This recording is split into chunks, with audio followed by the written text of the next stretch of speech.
quand les responsabilités sont partagées, ça c'est vrai.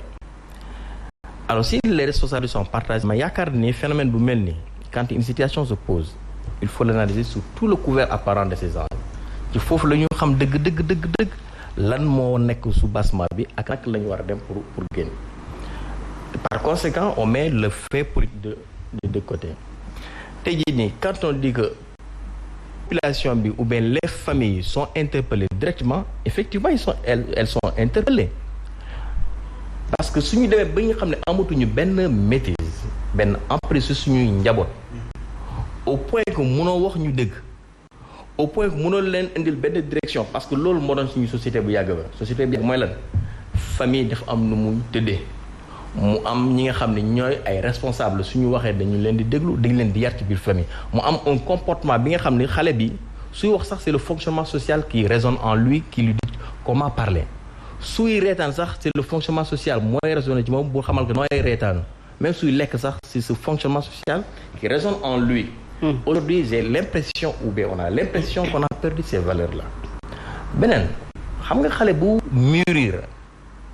profondément une réflexion bu taxaw ne man sama dara ngi nii damay dem fu ma gisoon gaal léegi damay dem kooku état mënu ci moom dara mais état dafa am benn responsabilité nag c'est la sécurité dafa war sécuriser les gens. Lu wax sànq c'est très important par rapport à la surveillance des côtes le phénomène sécuritaire loolu jàpp naa ni état mu ngi ci def ay jéego wante état kese mënul rek taxaw sur les côtes du Sénégal pour empêcher que les gens bu leen dem toog leen ainsi de suite. mais y a la yaakaar ne tey état lan la war a def tey. oui il y a les partenaires. oui ñu ngi fii d'ailleurs aujourd'hui Frontex mu ngi fii. oui il y a les partenaires oui. tu vois ñu ngi def ay jéego doyul voilà nañu nag doyul léegi ñu xool ñun état la population parce que l'état c'est nous tous naka la ñu war a def de sorte que ensemble ñu trouver des stratégies et des voies de sortie. La communication maintenant pour revenir sur ça. Vous savez que léegi quand vous avez dit il y a 40 morts. Déjà il y a contexte pour dire qu'il y a plus. C'est-à-dire officiellement lu ñu am comme ay lim c'est 40 morts. Mais la fois passée on a dit il y a 300 Sénégalais qui ont perdu leur vie ci ay bateaux yi. Xam nga loolu soo déggee lu mel noonu rek qu'est-ce que nous dit? Que l'information est vérifiée au point que ce sont des jeunes Sénégalais, c'est 300 qui sont perdus. Ba léegi sax amul benn firnde en termes je parle matériel ou li nga xam ne c'est pas pour dire que ces 300 Sénégalais comment on appelle qui sont disparus sont des Sénégalais. wax na ci ba puis loolu on n'en parle pas. Je veux dire que quelque part état def am communication ils sont en train de le gérer. Les gens aussi la société civile les journalistes la population de façon globale ñoom it am nañ une façon aussi bu ñu jëlee cette information ni ñu koy traiter ak nu ñu koy concevoir. mais est-ce que ça état war na démentir sur le coup c'est-à-dire que ñu wax dara rek mu démentir ko sans pour autant donner moom aussi. Non, tu sais que l'état par exemple la tutelle jógul rek comment on appelle un jour pour dire que oui c'est pas ça jël le temps de vérifier et de voir au niveau des consulats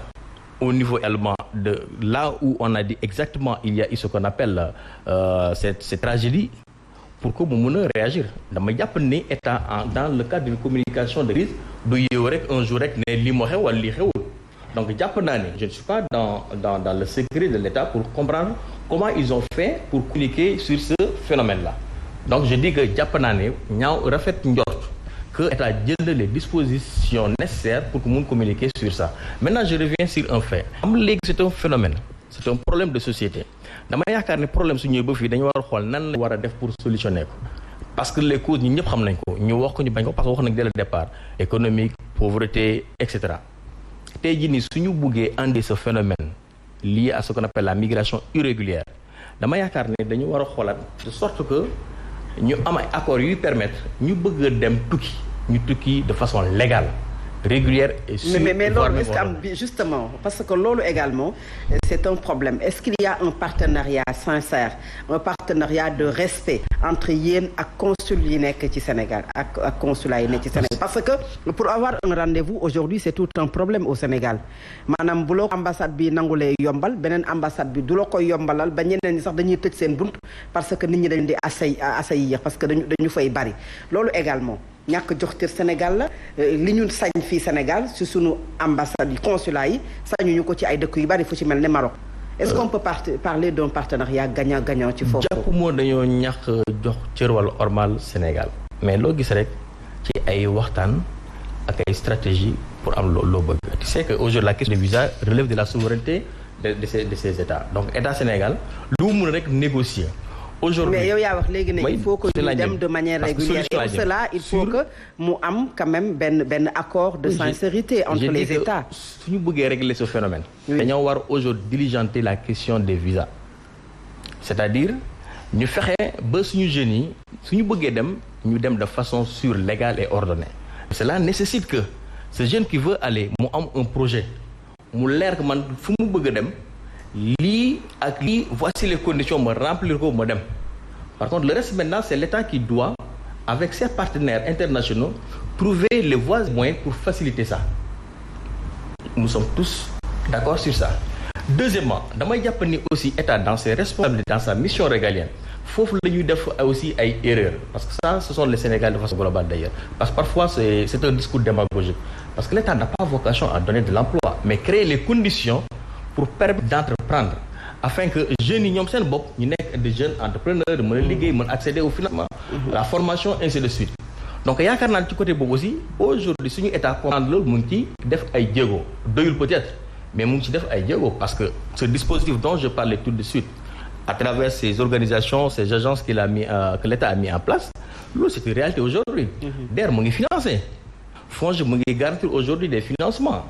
tu vois d'autres partenaires ils arrivent. Quand je parle de GMD aujourd'hui vous me permettez au moins parce que loolu moo tax yaakaar naa mooy ñëw fii pas pour seulement parler de l'État mais pour parler du projet GMD parce que c'est un projet destiné aux migrants de retour et aux potentiels migrants. Par exemple ce projet aujourd'hui ce que ce projet a réussi c'est quoi? C'est arriver à asseoir les bases d'une politique migratoire décentralisée de sorte que aujourd'hui quand les gens ils veulent avoir une bonne information par rapport à comment aller vers ce qu'on appelle une destination européenne ou ailleurs il a la bonne information. Comment accéder à un financement, à une formation pour accéder à un financement afin de développer yow su bopp su propre affaire ñun ñu ngi koy def ndaxte Sénégal aujourd'hui dans les 14 régions c'est une réalité dans les 46 départements c'est une réalité et on ne s'arrête pas à ça. On a mis en place ce qu'on appelle des cadres de concertation pour que la dimension aujourd'hui migration et développement ñu mun ko insérer dans les plans de développement communal et même départementaux. Mieux, on a fait ce qu'on appelle des études spécifiques dans les 14 régions du Sénégal. On a fait des études de sorte que aujourd'hui quelqu'un qui arrive dans une région da nga am la cartographie même de cette région de sorte que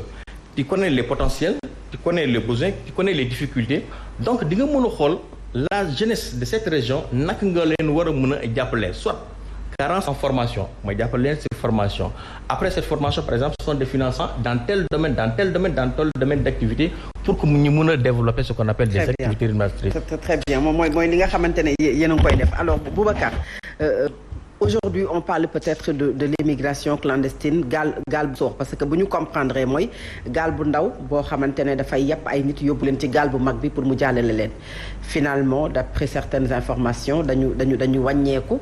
ba ñëw teer ci waax yu Wakaam ak lépp luñ ci wax mais non aujourd'hui Dakhla mi ngi fi Nicaragua mi ngi fi y a plusieurs zones yoo xamante ne amaana bokkul ak lu ñuy gis ñun ci suñu côté yi mais suñu ay ndaw ñooy aw ci buntu yooyu ba jàll avec tous les conséquences yi nga xamante ne dañu koy jànkonte yan information nga ci am aujourd'hui et aussi est-ce que la surveillance de côte bi ñuy wax muy marine nationale muy Frontex liggéey bi ñu ngi koy def comme nu mu wee ba tax suñu ndaw yi du ñu mën a dem bay jànkonte jafe-jafe yooyu. waaw xam nga boo contextualiser tout à l'heure nous avons parlé de mondialisation des flux migratoires. Oui. Tey toutes les régions du monde sont soit concernées par soit le transit, le départ, le transit et l'accueil de ces migrants au profil de plus en plus diversifié. wax na ko sànq lépp a ngi ci ku jàng ngi ci ku jàngule ngi ci xale ngi ci jigéen na ngi ci. On parle même de féminisation des flux migratoires avec 48,6% des migrations internationales moom la famille di occupé 51% dans les pays développés te amuñu aucune protection suffisante en termes de international ñu ngi leen di violer ñu ngi leen di toroxal ñu ngi leen di def lu nekk gisoo gaal yi souvent nga dégg jigéen xale yu ànd sax ëmb ak seen i doom